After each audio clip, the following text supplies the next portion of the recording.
Hello, and welcome to episode 77 of the Compassion and Cucumbers podcast. I'm Christine. And I'm Sam. How's everybody doing? I'm doing all right. How are you doing? I'm doing really pretty good. Cool. Yeah, no complaints here. Excellent. Spent the entire day in the kitchen. We will get to that. Yes. We will get to that. Working on this week's recipe of the week. Indeed. But we have some updates for people. We do. We have a Miyokos update. Good for Miyoko. She has obtained counsel and good counsel. Attorney Lisa Bloom is now going to represent Miyoko Schinner in her case. She's countersuing her own company because her own company is suing her for theft of intellectual property. And this Lisa Bloom, she's vegan for one, which is great. And she's a bit of a shark, you know. Cool. She's not going to go lightly.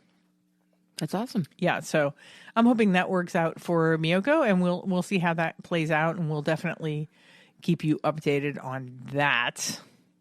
We also have a bone char update. We were talking about bone char last week. Yep. Yeah, we sure do. Yeah, yes. And I wanted to talk a little bit about that. Yeah. So we did a little extra research into bone char, and we got some wonderful information from PETA.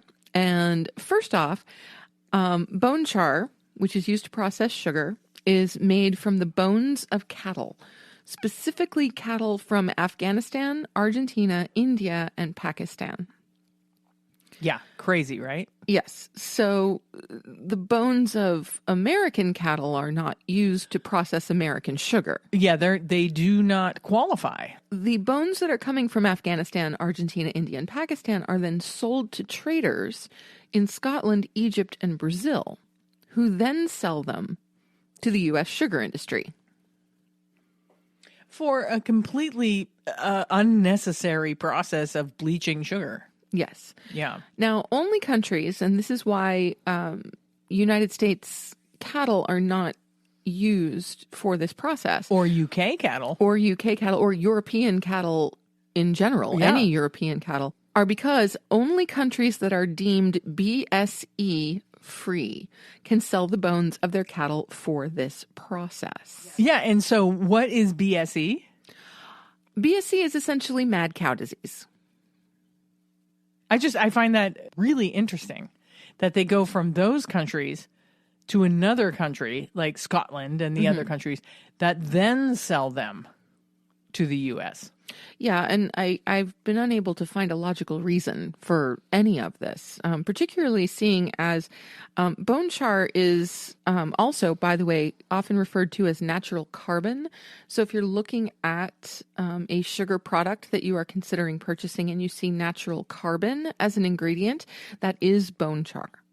Just so you're aware. Watch for that. But bone char is widely used by the sugar industry as a decolorizing filter. So the only thing that it achieves is making the sugar more white. Right. And this seems like a lot of effort to go to simply to make sugar white. Yeah, I mean, I know. It does seem a little bit insidious, right? Like there has to be some other reason, some trade agreement or something that caused all this to happen. Like somebody said, we have this overabundance of animal bones. How do we make money off of this? Right. You'd think for sure there's got to be something like that behind it. Yeah. We don't know what those things are. No. But when I first discovered this, that the bone char is used solely for making the sugar white, it really just made me wonder why it's necessary at all. I mean, if you're in the UK in particular, you'll see that a lot of sugar is not white. It's champagne colored. It's golden. And in Canada, if you buy sugar in Canada, bone char is actually illegal in Canada. So if you buy sugar in Canada, you don't have to worry about there being bone char in your sugar. That's right. So feel free to buy Canadian sugar. Yeah, it is completely an unnecessary process and just a way to use byproducts of animal agriculture. Yes. It's really just a way for people to make more money off of the slaughter of animals. Yes, that is correct. It's crazy. Yes.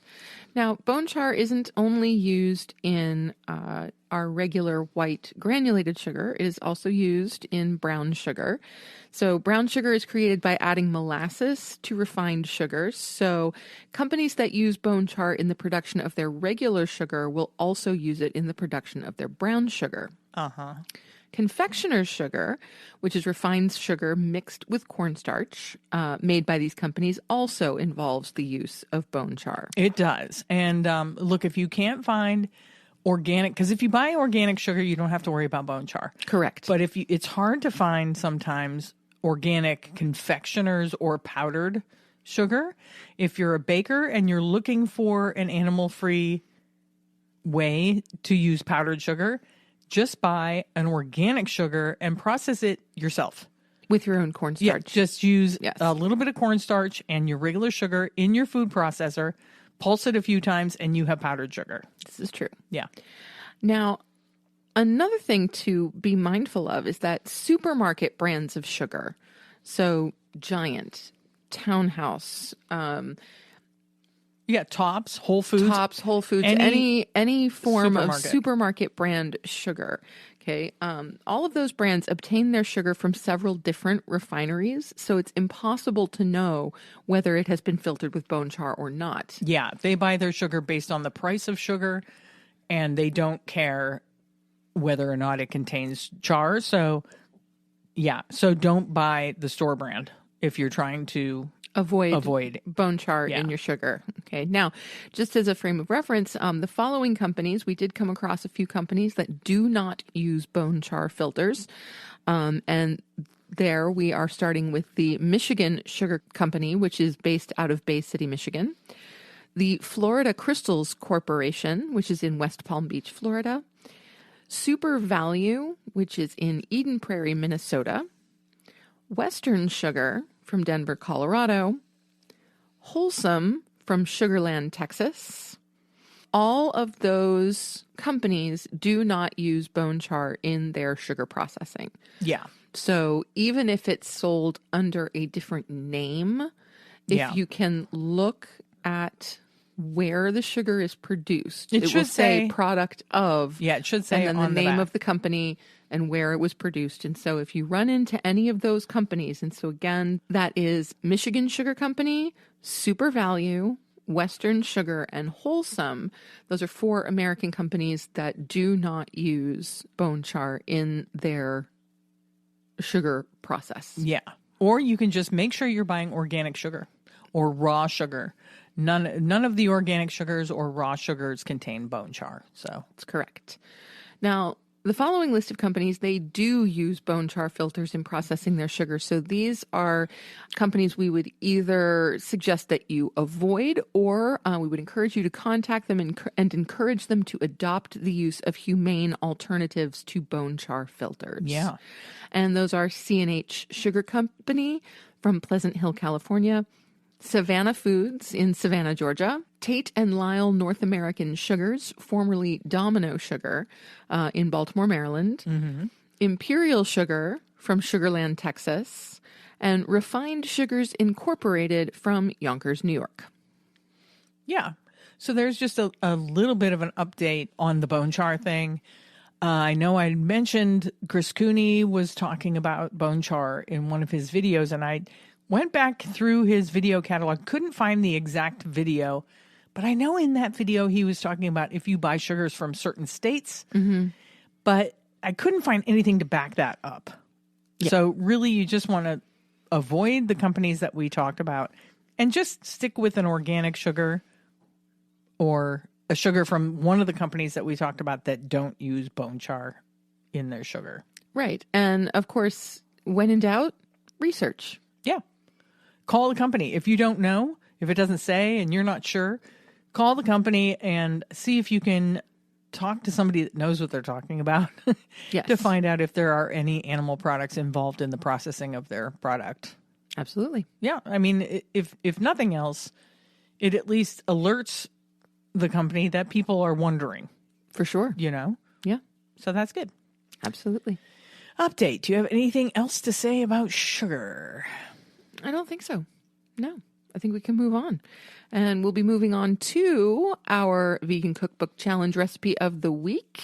Oh, right. So here is this week's Vegan Cookbook Challenge recipe of the week.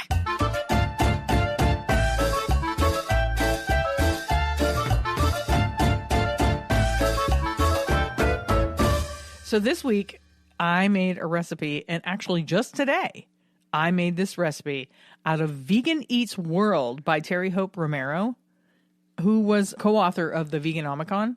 And Terry Hope Romero has some really great recipes and good content. If you want to check her out on her socials, she has a lot of really great content. I chose this recipe that was one that said, choose this recipe if you have a few hours to spare, possibly some friends to help.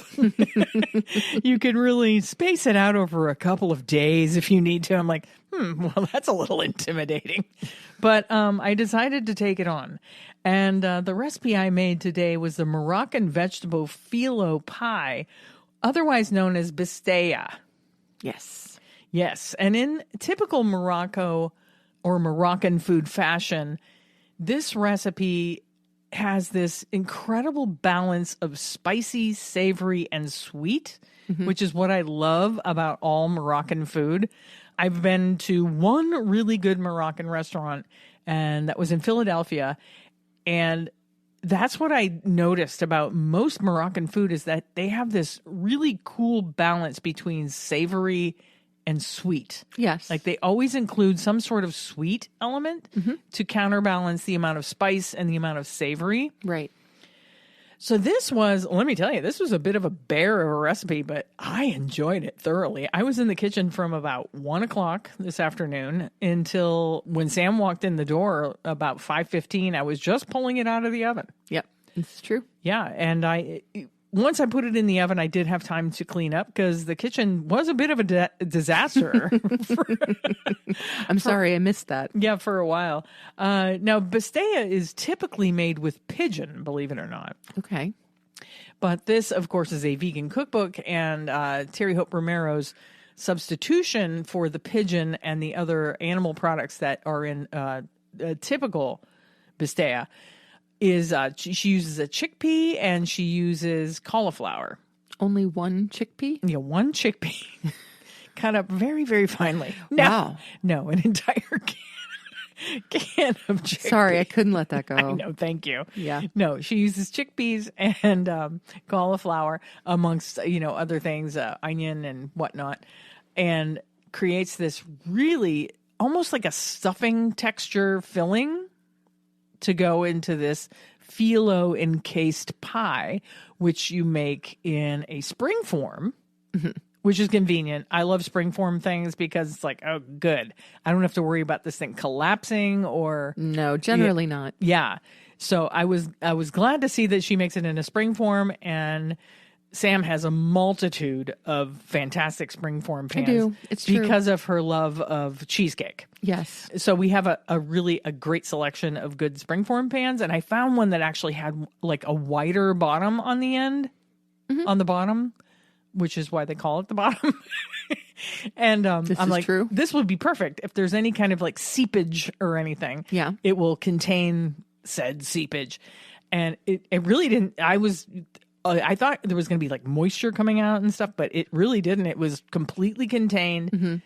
And when I pulled that springform off and flipped it over, which is always the exciting A little moment. scary. Yeah. Yeah. It came out, it was just perfect. Oh, it was gorgeous. Yeah. Just absolutely beautiful. This was a feast.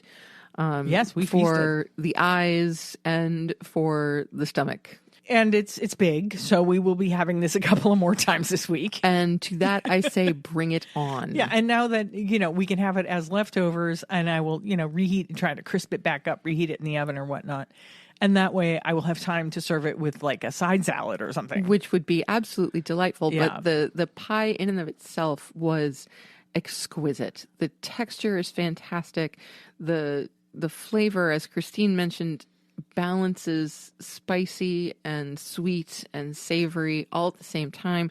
It's just really delightful getting kind of a hit of cardamom and like chili spice, but then having that cinnamon and sugar come up behind it. Yeah. And just, it was absolutely fantastic. That's the really cool thing about Moroccan food is it takes those spices that you don't think go together until you make a Moroccan recipe and you're like, oh, okay, this totally works. Yeah. You know, like fresh cardamom pods and cumin, and then you're putting cinnamon and nutmeg and all these other what you wouldn't think would really go together, and you make this glorious spice blend. You toast the spices, and it totally works. Yeah, it's so works good, absolutely beautifully. And I have to say, like, taking the first bite of this, like, I literally had to close my eyes to appreciate it fully. Oh,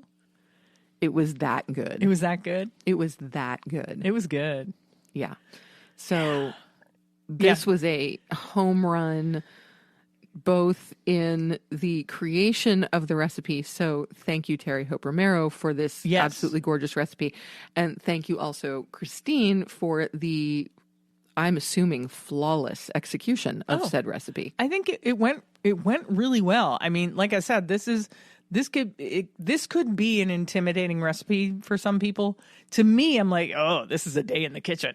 I like the challenge of recipes like this, where it says right in the beginning of the recipe, do this recipe on a day where you have a lot of time. Sure. And this actually says, you know, and you have friends to help you. Right. And whatnot. I'm like, I'll take it on. Like the one time I made for my brother-in-law, his mother's recipe for the tamales. For tamales. Mm-hmm. My brother-in-law is of Mexican descent, and his mother had this amazing tamale recipe.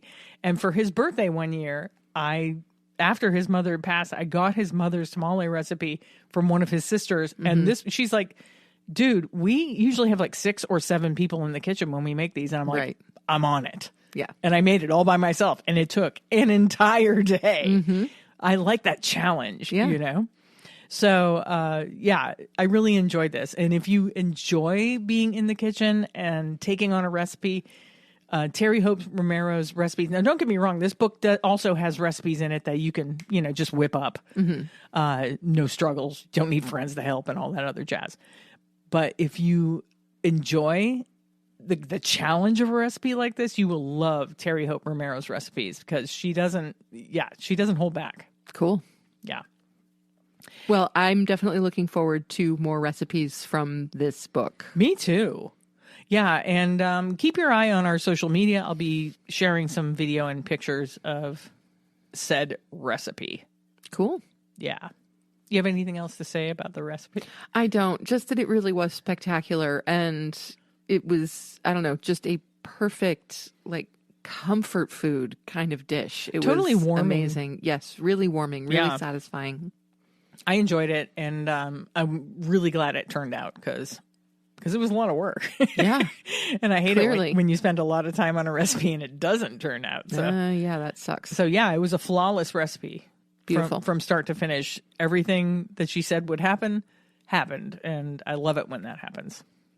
Cool. Yeah. So moving on to our noteworthy section.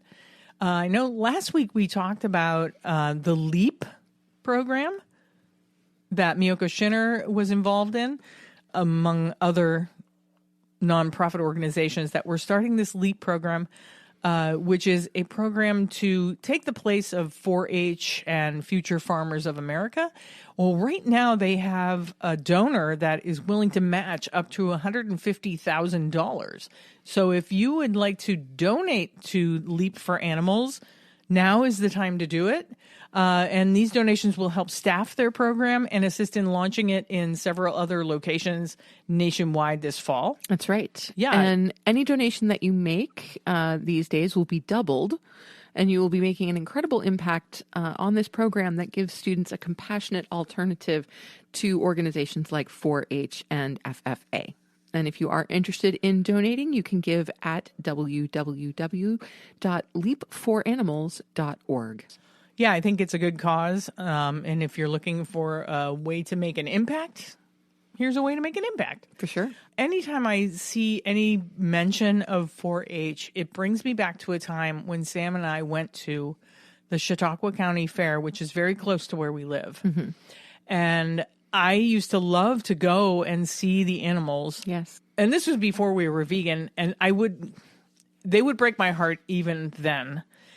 We don't go anymore because it just breaks my heart too much. But one time we went, I'm getting choked up even thinking about it. There was this young girl. Probably about 8 years old. Yeah. I'll tell it because you're getting misty. I'm getting choked up. You're getting all choked up. Yeah, Sam will tell it. So anyway, we were walking through the animal barns and we come across this young girl, probably 8 or 9 years old. And she was with her pig. And her pig had just been sold. It had been shown and then had been sold for slaughter.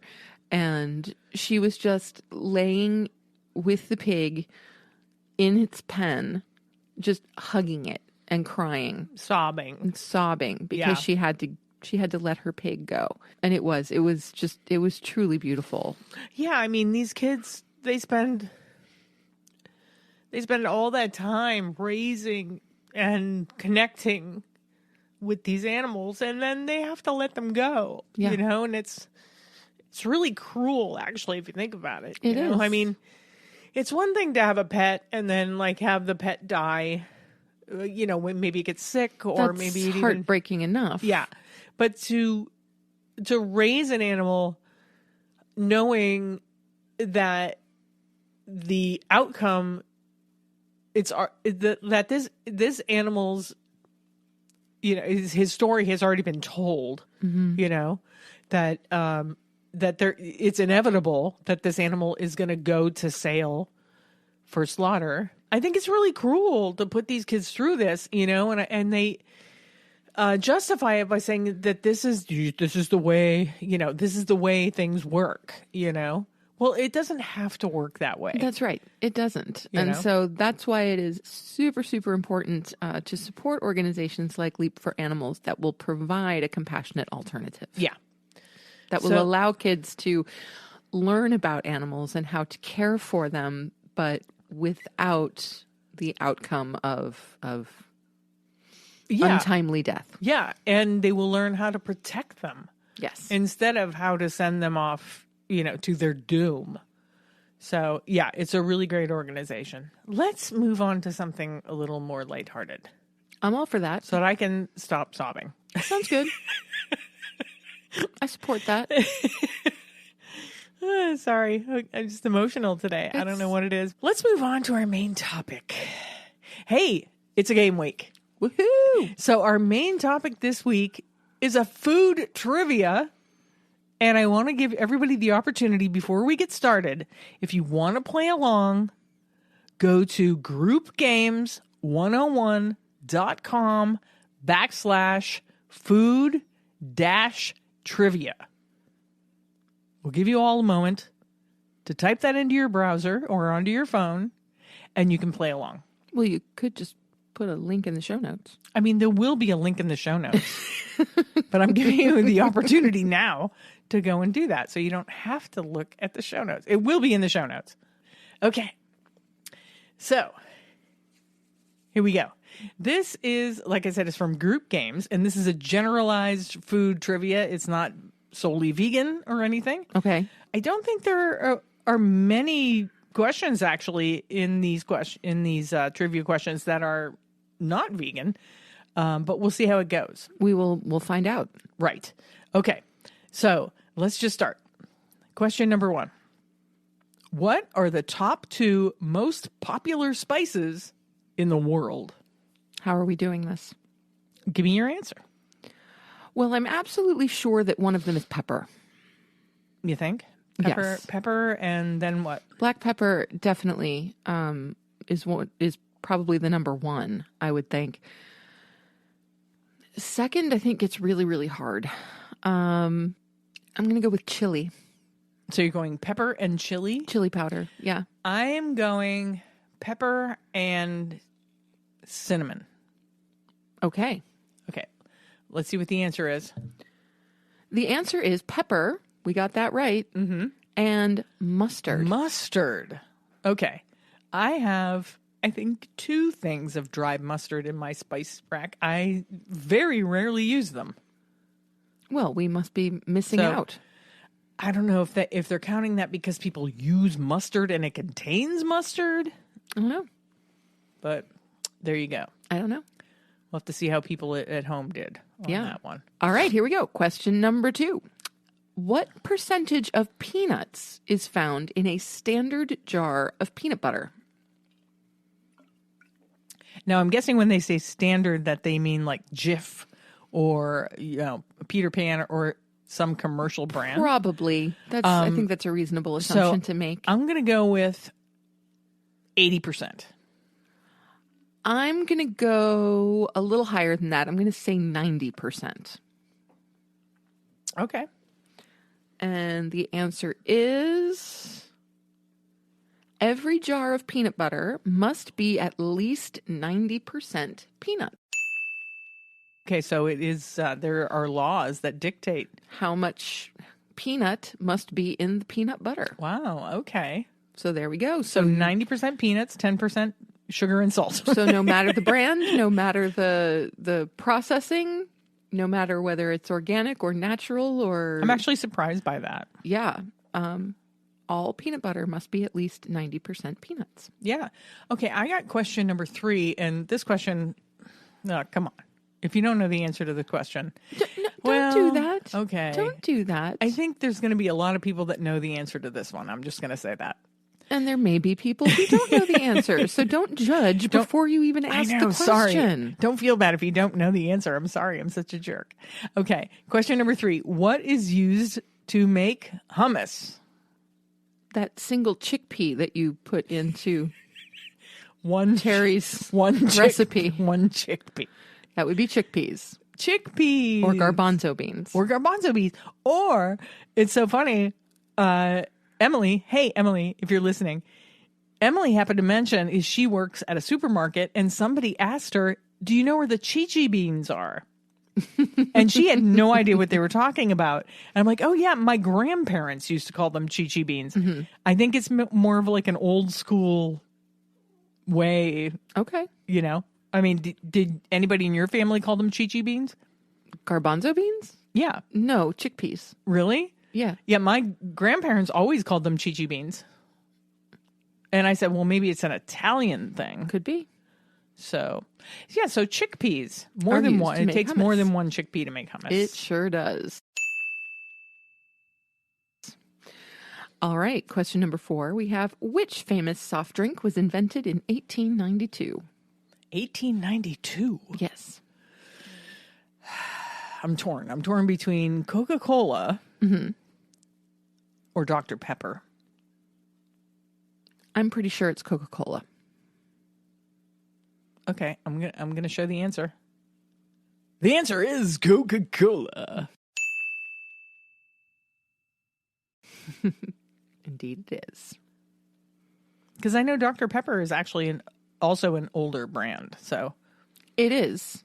It is. Actually, I think Dr. Pepper predates Coca-Cola. Oh, does it really? I think so. Oh, we'll report back on that. We will. All right. Oh, it's your turn to read. It's me. It is. Question number 5. What 2 words were combined to make the word spam? I know this. Well, I know one of them is probably ham. It's spiced ham. Oh.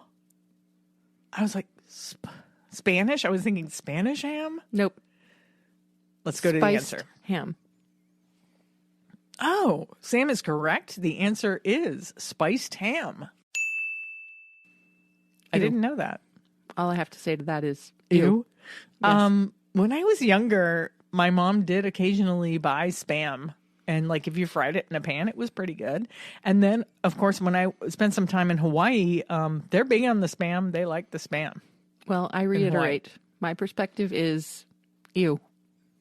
Yeah, and there are some vegan spams, but I haven't tried them because Sam doesn't like spam. So no. Why would we bother to try and? There's no need for that. Yeah, none at all. Yeah, none at all. Question number 6 is you. It would be. And the question is, how much caffeine needs to be taken out of coffee for it to be described as decaffeinated? 95%. 95%. I don't know. I'm totally guessing. Yeah. I think it's a little more than that. It's not 100% because there is residual caffeine in all coffee. Yeah. But I think I'm going to go 98%. Oh, 98%? Okay. 98%. Yes. What's the answer? So close. The answer is at least 97%. So I think I got that one. Yeah, you got definitely got that one. Yeah. All right. Question number 7. If something is described as rotisserie, what has it been cooked on? A spit. Yeah, I mean, some people might say, well, a rotisserie. Right, but really it's a spit. It is called a spit. A turning like bar kind of rotatey hooey. Yes. Yeah. Let's see what the answer is. It would have been cooked on a spit. Yes. Yes, indeed. Go, Sam. Thank you. Well, you got that too. Yeah, I mean, that was kind of an easy one. All right. Next, here's a good one for I like this folks of my generation for sure. What are the names of the Rice Krispies mascots? Yeah, I think a lot of us probably know that. It's Snap, Crackle, and Pop. Sure is. Absolutely. Gotta love it. Snap, Crackle, and Pop. Snap, Crackle, Pop, Rice Krispies. We have been brainwashed. Okay, if you say so. Question number 9. If you ordered this one, totally never even heard of this, but if you ordered an omelet Arnold Bennett, what fish would you find in it? Okay, number 1, we're vegan, we don't eat fish. Number 2, why would you ever order an omelet with fish in it? Because that's just disgusting. I don't know. I never had an omelet with fish in it in my pre-vegan days, although I've heard some people are rather fond of salmon omelets. That's the only fish that I could think that would even be slightly No, palatable. don't think of it that way because you got to think it's got to be a white fish. I don't know. And who is Arnold Bennett? I have no idea, but it's got to be a white fish, something really mild that will take on the flavor of various spices. Yeah. So I don't know, maybe cod, maybe haddock, maybe. Listen, if anybody out there is familiar with this term, an Arnold Bennett omelet, please DM me or email us because I've never heard of this. And it's fascinating to me. Okay. So what's the answer? Haddock. Haddock is the answer. Okay. Which was one of the options that I put out there. That's yuck. I was thinking a white fish, cod or haddock. So yuck. All right. Moving on. We have question number 10. What are the sugared almonds traditionally thrown over the bride and groom at a wedding called? Well, in my family, we always called them Jordan almonds. Yep, that's what I know them as too. But I'm not exactly sure that that's what they're looking for. Why not? I don't know. I just have a feeling that might not be what they're looking for. I know there are other names for Jordan almonds. And why would you pelt the bride and groom with Jordan almonds? That's going to hurt. I don't know. Well, according to our game, I don't even know how to pronounce that. Dragees? Dragees. I've never heard of that. Dragees.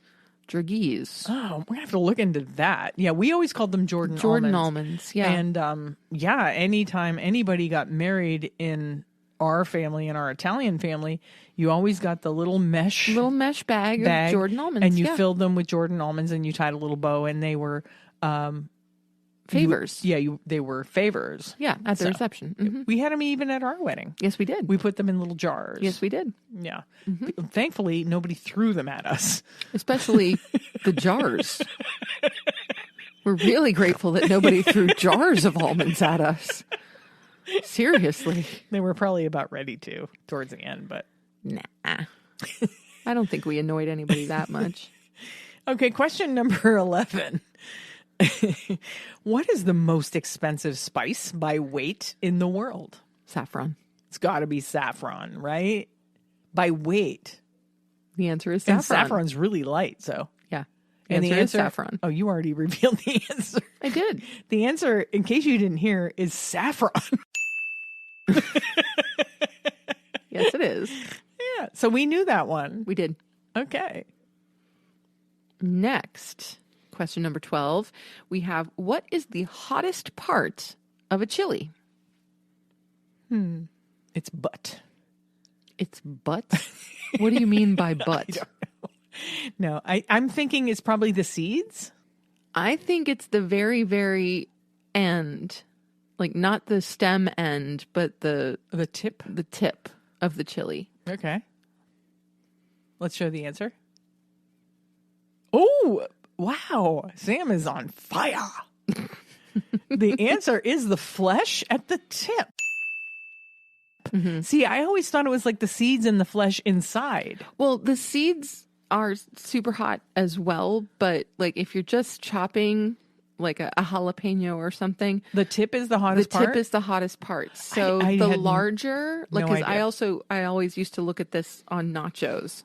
You know how I used to get nachos with just like melty cheese and like one piece of jalapeno in the center of each chip? If you got that little tip part, it was the hottest. Yes, the way you judged how hot that jalapeno was going to be was by how big it was. The bigger the circle, the milder the flavor. Oh, that is new news to me. Yeah. That's cool. I had no idea. Yeah. That's cool. What can I say? I know things. Question number 13. What nutrient comes from meat, eggs, and fish? I would love to preface this by saying that this nutrient actually comes from all plants as well. The answer is protein. Yeah, the answer is protein. And we all know that you can get protein from plants and beans and tofu and from lots of other things other than meat, eggs, and fish. Right. So moving on. Yes. Okay, here's a fun one. Number 14, what does Dorito actually mean? Oh, I don't know. A small door? Cute. Well, ITO is definitely little. So it's something little, but I don't know what is little. A small triangle? Wait. Door of gold. Small golden thing. Golden thing.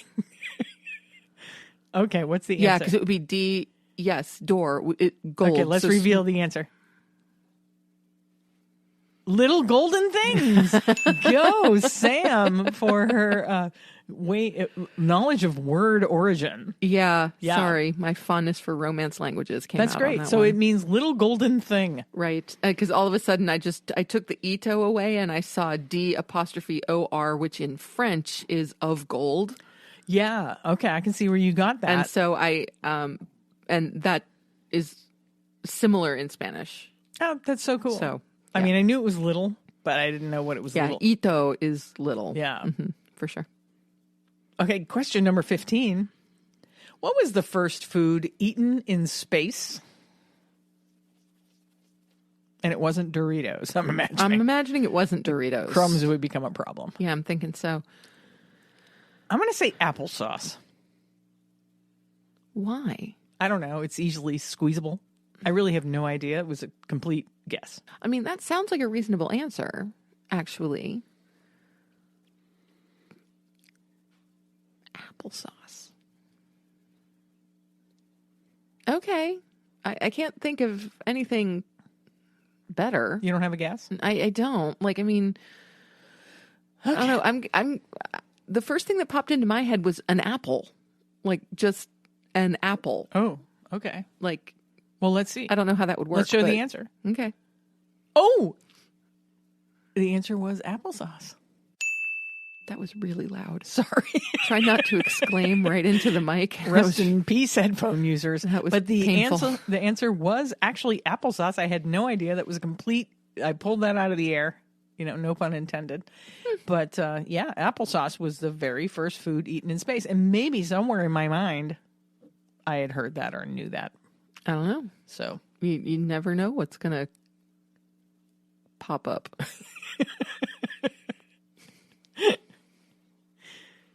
Question number 16.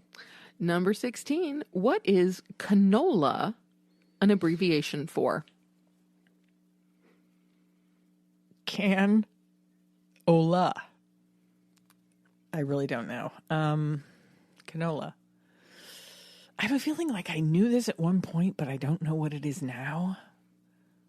Do you know? Well, I mean, OLA, that's got to be oil somehow.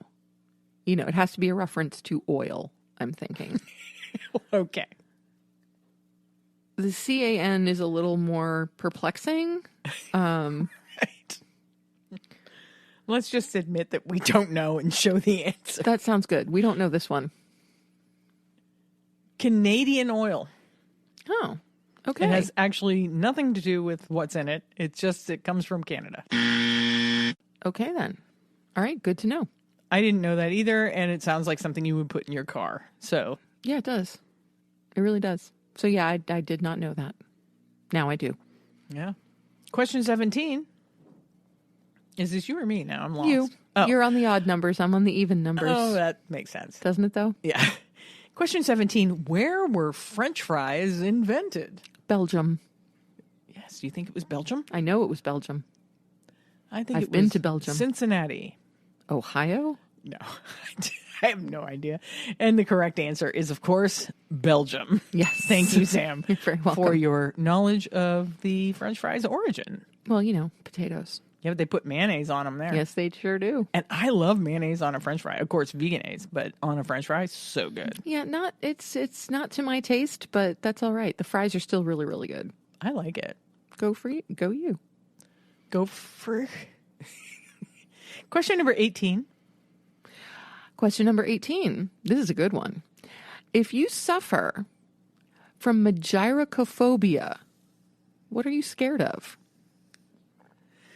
Gyrocophobia. Gyrocophobia. For those who are interested, that is spelled MAGEIROCOPHOBIA. I'm just going to take a stab in the dark and say mushrooms. I really have no idea. But based on the root of the word, That's interesting. I really don't know. But I think it might be mushrooms. That's interesting. What do you think it is? Cooking. You're correct. Sam is correct. Gyrocophobia is the fear of cooking. I don't have that. No, you definitely do not have I'm that. afraid. Definitely do not have that. Oh, thank God. I don't have the fear of cooking. Question number 19. Some bands share a name with a food. Which band named after a foodstuff has sold the most records? Oh, that's awesome. I'm still trying to think of a band named after a foodstuff. Corn. Yeah, but probably not. But they spell it with a K. They Does do. that count? Red Hot Chili Peppers. Oh, Red Hot Chili Peppers. Bread. Bread. Meatloaf. Meatloaf. Now they're rolling in like hot tamales. What else? But who do you think has sold the most record? Red Hot Chili Peppers. I think it's the Chili Peppers. All right, let's see what comes up. The Red Hot Chili Peppers, followed closely by Meatloaf. Rest in peace, Meatloaf. Yes, R.I.P. Meatloaf. That's cool. That's a cool. good question. That's I a like great that one. question. Yeah. And I'm glad that we also came up with, bread and Yeah. all of those other things. Yeah. Yeah. Corn. Corn with a K. Yeah. Okay. Moving Somehow on. I knew it wasn't corn. Moving on to question 20. What turns a plain martini into a dirty martini? Oh, I think I know this. It's olive juice. That is correct. It is indeed olive juice. Put a little bit of olive juice into your martini and it is suddenly dirty. I'm not a fan of the martini. Me either. It tastes like too much alcohol. Yeah, it just tastes like straight alcohol to me. Plus, cannot drink out of a martini glass without spilling it on myself. It's like see, I like drinking out of martini glasses. there is definitely a learning curve on the martini glass. You have to it's a a sip. Yeah, it's a sip. You You have to can't sip. just tip that glass. No. Don't tip the glass. You just bring the glass to Yes. your face. Yes. It's too much work. Yeah. Just- No, I like drinking from martini glasses, but the beverages that tend to come in martini glasses, for the most part, have too much alcohol in them for me. Yeah, like gimlets and all that. They're just that's all they taste like is straight alcohol. Yeah. To me. Back in the day, I was a fan of the Cosmopolitan. Yeah, Cosmos also come in those glasses, and it's like I want a Cosmo, but can you give it to me in a normal glass so I don't spill it all over Well, myself? sure, you just ask for it on the rocks. Right. But then it gets watered down, so, Yeah, Hey, question number 21. Mm-hmm. Sailors used to suffer from a horrible illness called scurvy. What causes scurvy? Lack of vitamin C. Is it? Yeah. Scurvy is a vitamin C deficiency. That's right. Lack of vitamin C. You limeys. And that's why they called pirates limeys. Because they ate citrus fruit. Yeah, they used to keep Lemons and limes and oranges and any kind of grapefruits. citrus they could get their hands on, they would keep it on board and they would suck on them Yep, to avoid the scurvy. to avoid scurvy. That's right.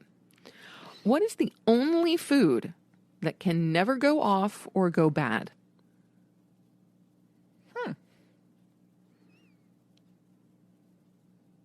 The only food that can never go off or go bad. Yeah.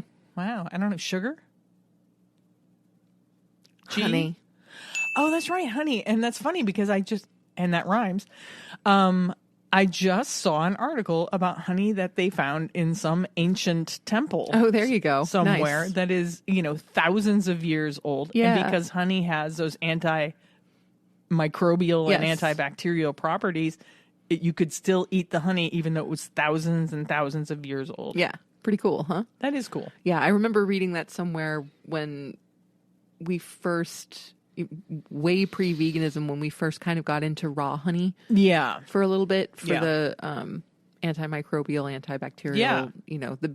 the benefits of honey. Yeah, and I know in some like Native American like medicine people, like if you had an injury or something, they would tell you to put honey on it and wrap it up because of honey's antibacterial properties.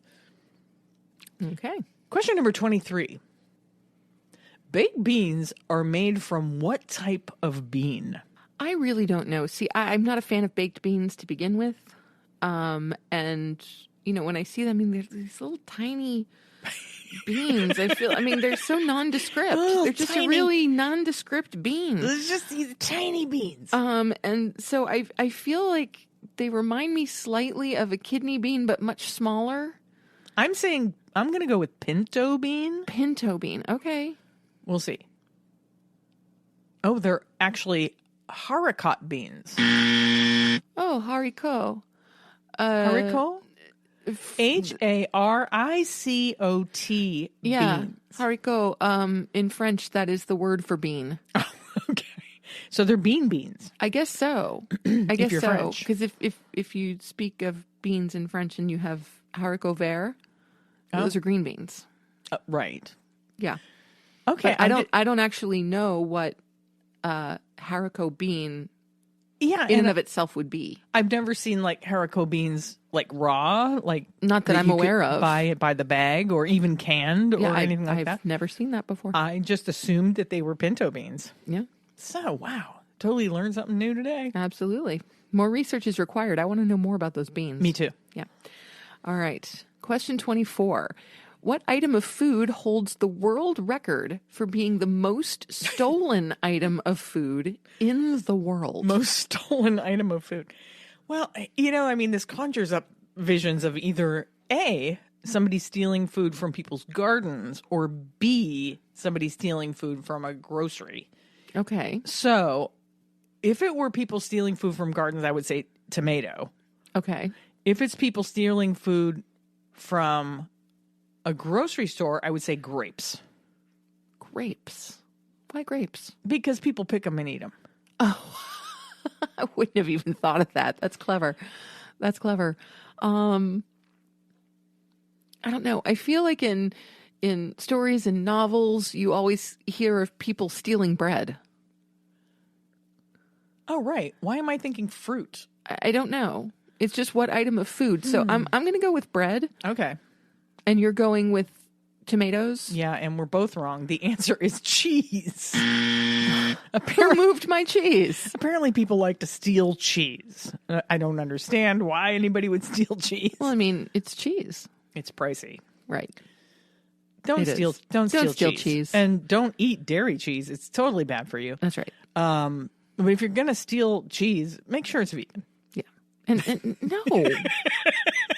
No. First she agrees and then she's like, no. Well, because sometimes I have to listen to you twice to figure out what the heck you said.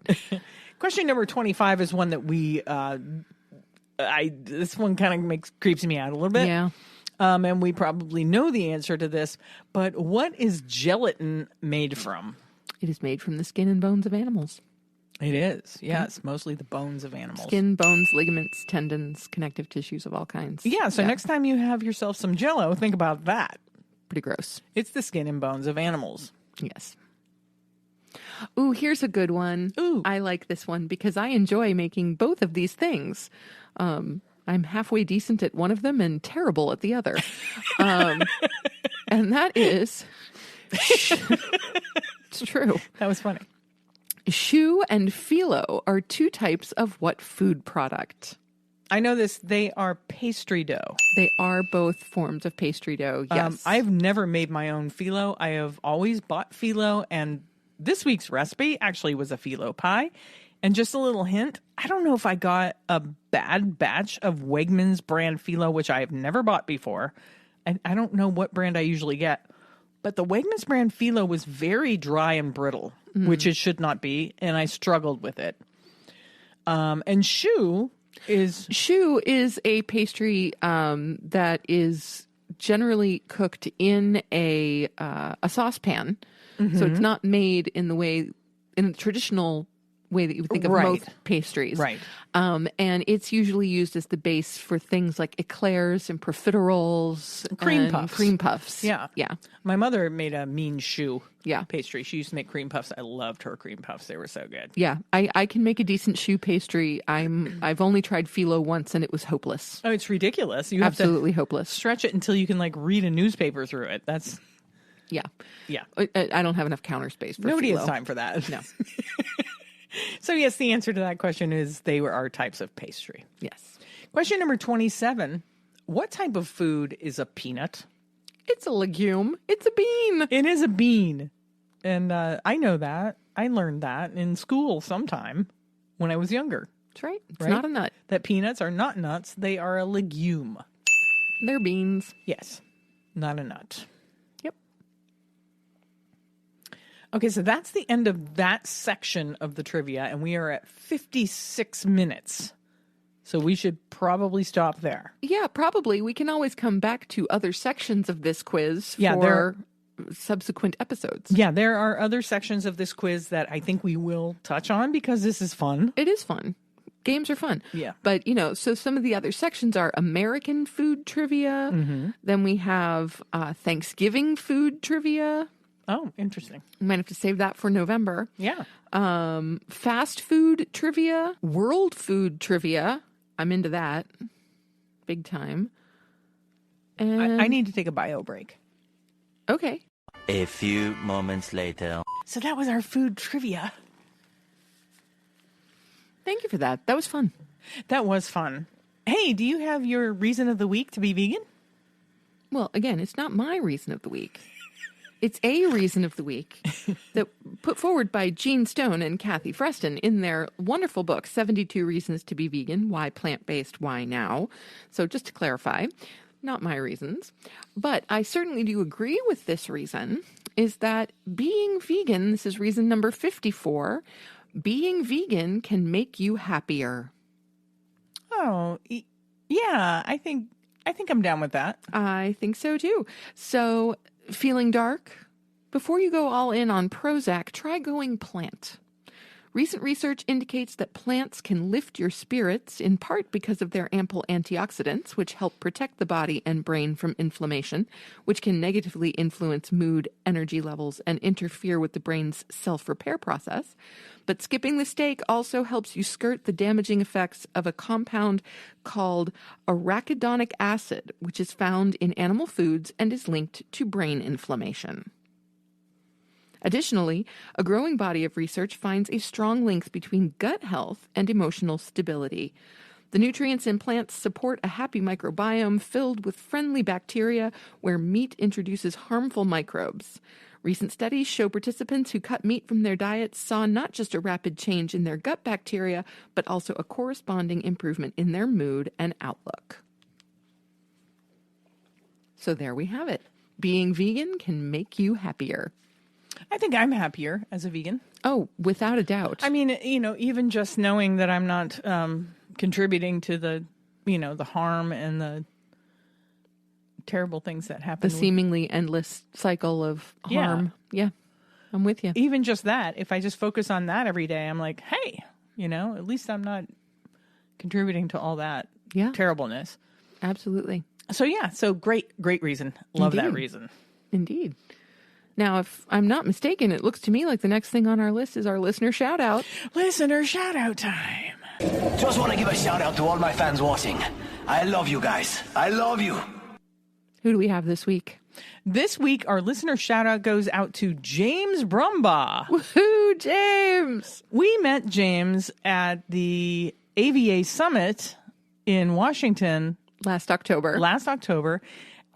Just happened to be having breakfast or something. No. We were actually in a session. We were getting ready for Is that when we met him? Session on communication. Yes. I thought we met him prior to that, at a meal. It was time. at the session first. We had lunch with him later. Oh. Yeah. Okay. So we met James in this really cool session that we went through. We have breakout groups, and James ended up in our group. And we just started talking, and James is like, I know you guys. I listen to your podcast. I'm like, you're kidding me. Yeah, it was great. He recognized us by our voices, which was hysterical. And it was the first time we'd been recognized by anyone. Yeah, it was bizarre. It was really cool. Yeah, it was bizarre and delightful. And James works for the Pennsylvania prison system. He teaches people that are incarcerated. So James has a really impactful job, or he's making nice. Good word. He's making a difference in people's lives. Yeah. And it was really great to meet James and to spend time with him at the AVA Summit. We ran into him a couple of times. Sure. Ended up having a meal or two with him. Mm-hmm. And we just wanted to shout you out, James. If you're listening, please send us either by email at compassionandcucumbers@gmail.com. There you go. Or you can DM us on Instagram if you're on Instagram, although I've never seen you on Instagram. Are you on Instagram, James? How many times can you say Instagram? You can you can DM us there too. Please send us your information. We would need your address and your t-shirt size so I can send you a swag bag. Indeed. So, James, we miss you. We hope you're listening. I don't know if we're going to see you at the next AVA Summit, because the next AVA Summit is, I believe, in Los Angeles. It is in LA. I doubt we're going to make it. Yeah, and I'm not sure that we can scrape up enough dough to make that happen. To fly out to the West Coast and back. So, yeah. Maybe you can, and you can tell us all about it. Yeah. That'd be pretty awesome. Yeah, so thank you, James, for listening, and it was really great meeting you. It sure was. And thanks for listening. Yeah. All right, moving on to the housekeeping. As always, we have our Food Not Bombs fundraiser at our Buy Me a Coffee site. If you are interested in donating to Food Not Bombs, that will be the Buffalo chapter of Food Not Bombs, and they provide vegan meals to those suffering from food insecurity. You can do that by visiting our Buy Me a Coffee site at www.buymeacoffee.com/cucumbers. Yeah, and we want to hear from you. not just James, all of you, email us. No, James, we only want to hear from James. Nobody else. All of the rest of you, just keep quiet. Wait until you're called upon. No, don't listen to her. She doesn't know what she's talking about.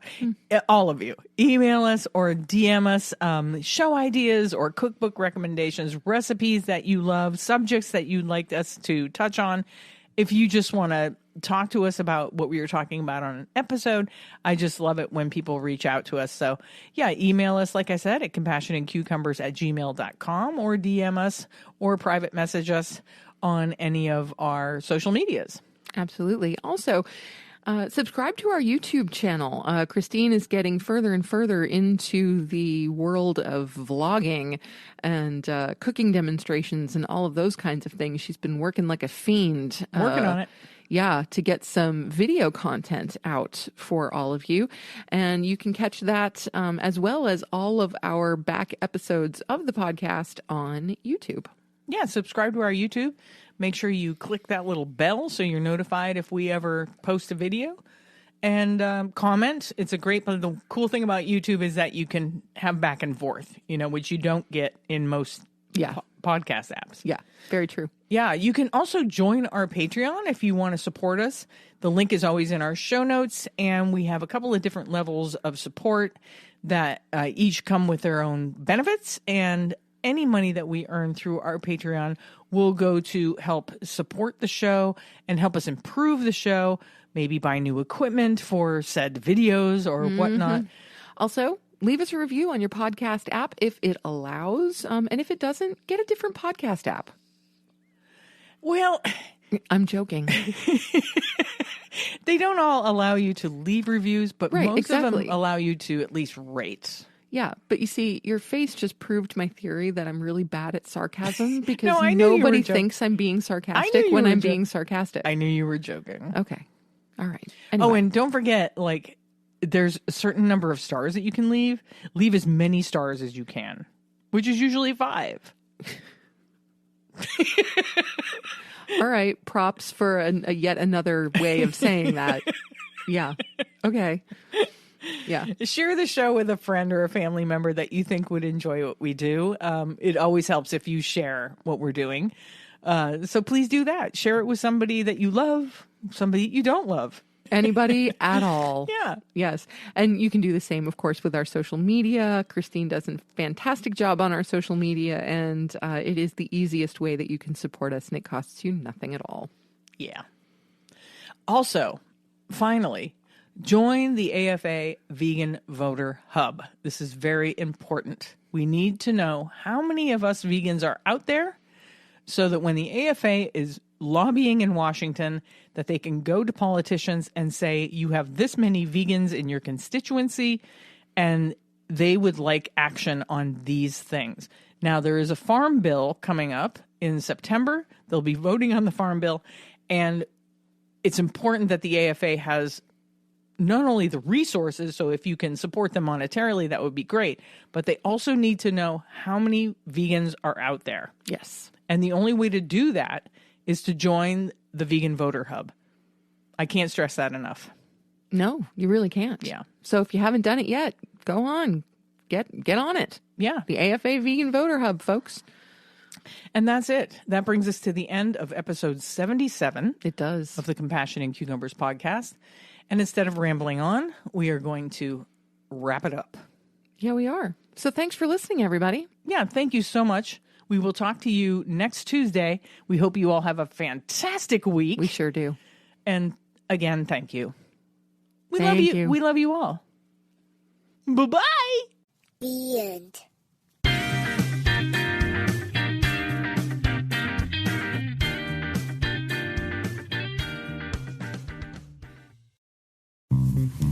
Do you want to support the Compassion and Cucumbers podcast? Well, you can do that by joining our Patreon page. We have 3 different levels of support, and all 3 come with their own special bonuses. Hey, you can support the podcast and get yourself some really cool merch. All the links and deets are in the show notes. We'll catch you next week on the next episode of Compassion and Cucumbers.